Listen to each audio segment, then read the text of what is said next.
ဂျပန်နိုင်ငံဖူကူအိုကာမြို့ရှိအာဆာဟီရီယိုဂန်ဟိုတယ်မှာ$နဲ့တဲခိုနိုင်တဲ့အခန်းရှိပါတယ်။ဟိုတယ်ပိုင်ရှင်ကတော့တက်ဆူယာအီနိုဝဲဆိုသူချစ်ပြီးသူ့ရဲ့အဘွားစီကနေအမွေရခဲ့တဲ့ဒီဂျပန်ရိုးရာဟိုတယ်ဟာတန်ဖိုးကျဆင်းလာပြီးတဲခိုတဲ့သူနဲ့ပါလာတဲ့အတွက်စီးပွားရေးပုံစံတစ်ခုကိုရှာဖွေခဲ့တာဖြစ်ပါတယ်။အခန်းကားအနေနဲ့$သာကောက်ခံပေးမဲ့လေရည်ရွယ်ချက်ကတော့အခန်းကားမှဝင်ငွေရရှိရမဟုတ်ဘဲ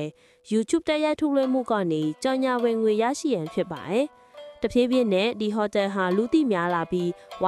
ဟိုတယ်လို့လူသိများလာပါတယ်။ဒီထူးခြားတဲ့စိတ်ကူးကြောင့်ဟိုတယ်ဟာကမ္ဘာအနှံ့အခြားမှာခရီးသွားတွေကိုဆွဲဆောင်တဲ့နေရာတစ်ခုဖြစ်လာခဲ့ပါတယ်။ဟိုတယ်မှာပုံမှန်ဈေးနှုန်းတစ်ညလေ$29ခန့်တဲခိုနိုင်တဲ့အခန်းတွေရှိပေမဲ့လည်း$တာအခန်းမှာတဲခိုမဲ့သူအသက်လိုက်နာရမယ့်စီကံတွေရှိပါတယ်။အဲ့ဒါလေးကတော့တဲခိုမဲ့သူဟာ